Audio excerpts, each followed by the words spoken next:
the U.S. China geopolitical contest, which the United States has launched, is driven by deep structural forces. And I want to emphasize that because, if you notice, President Donald Trump started this contest, right?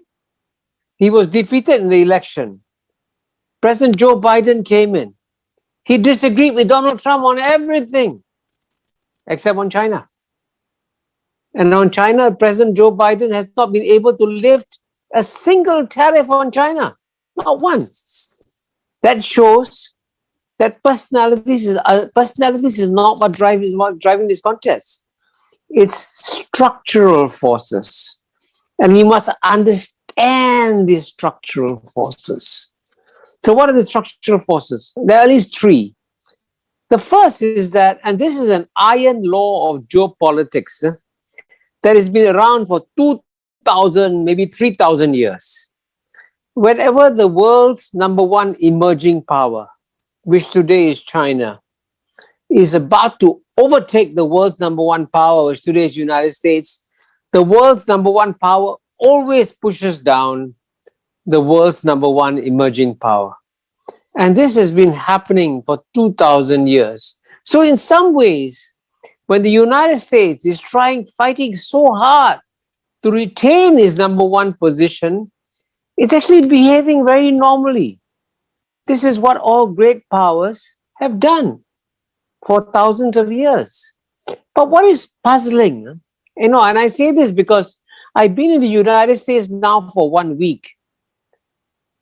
And I am actually surprised that even though, and as I explain later, it may not necessarily be in the United States' interest to launch this contest against China, there is a rock-solid consensus in the American body politic.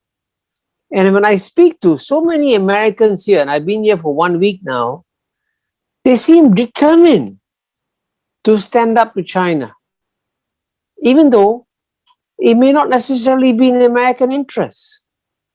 So this is what, in many ways, is driving this contest, this enormous desire of the United States to remain number one in the world. So that's the first factor that's making it inevitable. The second factor that's making this contest inevitable is the first one. By the way, I want to emphasize, everybody talks about it. I mean, Mr. Wang Huiyao mentioned Graham Allison. He's also written a book, as you know, about the inevitability of war between U.S. and China. And then he talks about this, what he calls the Thucydides trap. So the first point I made, everybody knows about. But the second point I'm going to make, nobody talks about, especially in the US, because it's politically incorrect to mention it. Because the second structural force that's driving this contest is what I call the fear of the yellow peril. Now, the fear of the yellow peril has laid buried in the Western imagination for 800 years. And by the way, I want to explain that this fear is not an imagination of mine, because it has surfaced in American history. And about 130 years ago, you should know this historical fact, the United States Congress passed an act called the Chinese Racial Exclusion Act. Let me repeat that. The Chinese Racial Exclusion Act. So that is a very powerful demonstration of the fear of the yellow peril. So when we try to analyze and understand this U.S.-China contest, we try to look for the rational factors that are driving it, but there are also emotional factors. And these emotional factors are also very powerful. And when I said earlier that having been in the United States now for 1 week, I can feel the emotions towards China have become very, very negative. But I have to be here to feel it, to absorb it, before I can confirm it. And that's what I've experienced. This very powerful, emotional reaction to China. And the third structural force that's also driving this contest, and they're all different. One is ancient, one is yellow peril, and the third one is a kind of a bipartisan disappointment in the United States that American engagement with China has not created a liberal democracy in China. Now, this is again not something I'm imagining, because as you'll see in my book, when you read it, I quote a very important, actually he's now a very important American official in the Biden administration. His name is Kurt Campbell. And he published an essay in the magazine Foreign Affairs, I think with another official called Ali Redna. And he said that the Americans believed that when America engaged China, when America opened up China economically, after America opened up China economically, China would also open up politically. China would become a liberal democracy, and America and China would live happily ever after. Now, as you can tell from the way I'm saying it, it sounds like a fairy tale. And it is a fairy tale. Because in many ways, it's very puzzling. And this is what my book tries to do, to try and, in a sense, explain Chinese history to the Americans. That how is it a country like United States, which is only less than 250 years old, right? Less than 250 years old, with 1/4 of the population of China, America believe, hey, America, we can change China, which has got a population 4 times the size of China, and a history that is 4,000 years old at least, maybe 5,000 years. So what was behind this American belief that this young American republic could transform one of the most ancient civilizations that we have today? But that in itself is an indication of the misunderstandings that Americans have, which is what my book tries to point out. So I hope you understand that there are deep structural forces that are driving this contest. Is that paradoxically, again, this is the other paradox, even though the United States has launched this contest against China, it doesn't have a strategy. I mean, I'm not exaggerating this. In fact, as I explained in my book, and I'm sure Mr. Wang Huyao noticed it, I happened to have a one-on-one lunch with America's greatest living strategic thinker, Henry Kissinger. And at that lunch, he said to me, and he allowed me to quote him as saying that United States doesn't have a strategy for managing China. But even if he hadn't said it to me, it's pretty obvious, because when America launched this geopolitical contest against China, it hasn't specified what are its objectives. What does America hope to accomplish in launching this contest against China, right?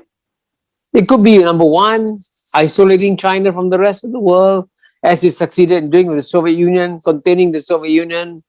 It could be overthrowing the Communist Party of China.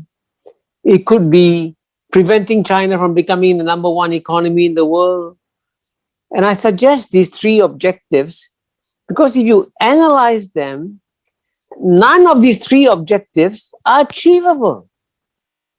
Now, if you want to launch a contest, you must have very clear objectives. What are you trying to accomplish? And the United States has never specified and has never, unfortunately for itself, understood what it wants to do vis-a-vis China. And so that's the other paradox about the United States' decision to launch this contest against China. But having said that, let me now turn to the other half of the first paradox I spoke about, which is that while it is inevitable, it is also avoidable. So why is this contest avoidable? And there are several reasons. In fact, in my last chapter of my book, I talk about the 5 non-contradictions between US and China. And I hope if you have a chance to read the book, please look at the 5 non-contradictions. By the way, the phrase non-contradiction itself is a very clumsy English phrase that is very rarely used. But I use it just to explain why this is so unusual. Because there's actually no fundamental reason why the US and China should clash with each other. And so let me give you 2 examples of why the United States and China should not clash with each other. The first reason is that if the fundamental national interests of United States and if the fundamental national interest of China is to improve the well-being of their people, to make them improve their living standards and make them better and so on and so forth, then frankly, the US and China should be working together because they have a common interest in improving the well-being of their people. And if they cooperate, if they trade with each other, they will get better, right? And the tragedy here is that the United States is the only major developed country where the average income of the bottom 50% has not improved for 3 decades. And the living conditions of the bottom 50% have deteriorated. In fact, there's another Nobel laureate, Angus Deaton, whom I quote in my book, who's published a book called Deaths of Despair. And he talks about how, all the indicators of well-being are deteriorating in America. Life expectancy is coming down. Shocking in a major developed country, right? And poverty is growing. Suicides are growing. That's very sad.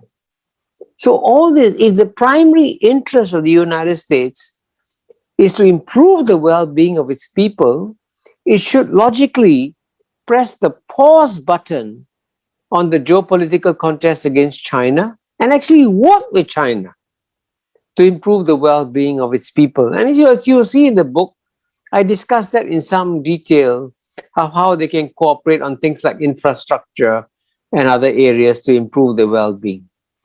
So that's one area where there's a non-contradiction. The second area where there's a non-contradiction and where actually US and China should work together is in the area of global challenges. And clearly, United States and China face common global challenges.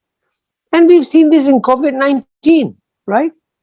COVID-19 has shown how much the world has shrunk and how much we are all, as Kofi Annan, the late UN Secretary General, would say, we are now living in the same global village. It's no longer a huge planet. It's just one small global village. So anything that happens to us affects all of us. So we should be cooperating. If you live in a village, you should be cooperating to fight against the common dangers, whether it's COVID-19 or if it's climate change. And you cannot solve climate change unless US and China collaborate. So you can see there are very powerful reasons why US and China should collaborate. So that's what I'm trying to achieve in my book, to try and persuade both countries, please press the pause button on what you are doing and focus on cooperating, because that's what the world wants you to do. And that brings me to the next important point I want to make, because you notice I just said that's what the world wants you to do, because I have a whole chapter in my book which says that out of the 7.8 billion people in the world, there are 330 million who live in United States, there are 1.4 billion who live in China, but there's still 6 billion people who live outside the United States and China. And these 6 billion people, if you ask them privately, confidentially, would you like the US China geopolitical contest to accelerate? Or would you like US and China to stop this contest?